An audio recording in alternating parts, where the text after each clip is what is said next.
Now, one of the many great things we can do in Photoshop, especially with photography, is actually increase or enhance the lighting in an image.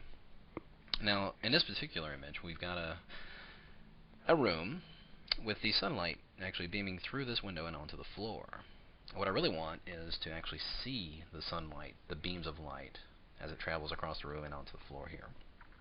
So, in order to do that, I'm going to first need to create a new layer. And I'm going to go over here and get my rectangular selection tool. And let's just draw just a selection roughly the size of the reflection I'm going to do. With that selection active, I'm going to go over here and get my gradient tool. And we're going to make sure we're going from white to transparent. And I'm just going to, from the left side, I'm going to hold down my shift key. Just draw in a gradient from that side. I'm also going to draw in one from the other side. That way we've got somewhat of a transparency here in the shape. It's kind of thick, more opaque on the ends here, but very transparent over here.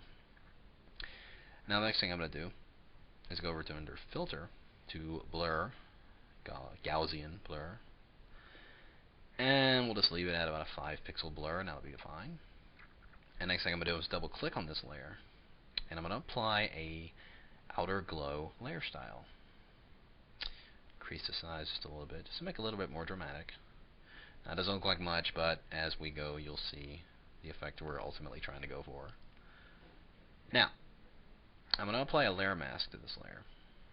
And I'm going to go over here and get my gradient tool once again, but this time making sure we're going from black to transparent because we want to mask out areas of this shape. And on that active layer mask, start at the top, hold down my shift key, I'm just going to drag in.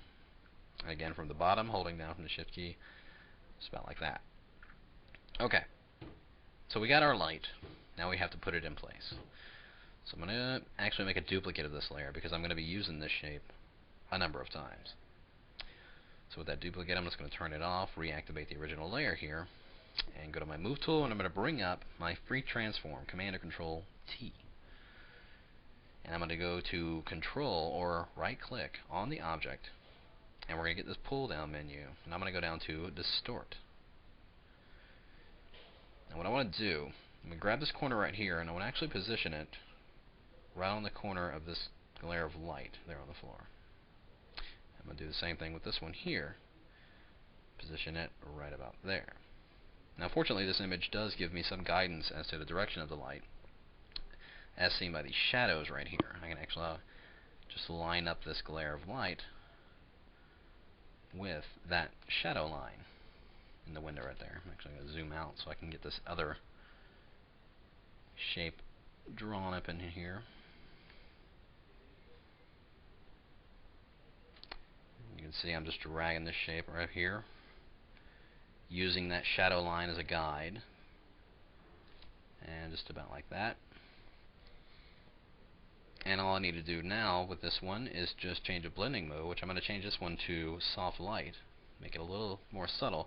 But there you can see we're getting a little bit more dramatic look by actually seeing those beams of light just beaming right into the room there. And like I said before, we got that duplicate, which is a whole nother version of that layer. I'm actually going to make a duplicate of it once again. And we'll bring up Free Transform, go through all this once again. This time we're going to bring it down to the bottom half of the window here. And we'll just line this up with that bottom of that window.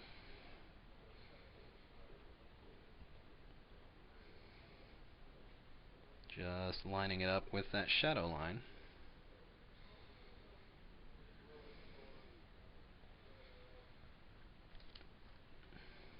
And then changing that blending mode to soft light. Now, I could go ahead and spend quite a few more minutes going in and really fine-tuning these lines, but there you get a basic idea of how we can take just a few elements and increase the lighting in just a very basic photograph. So we've gone ahead and taken it and made it a little bit more interesting by just adding a couple of layers with a couple of blending modes.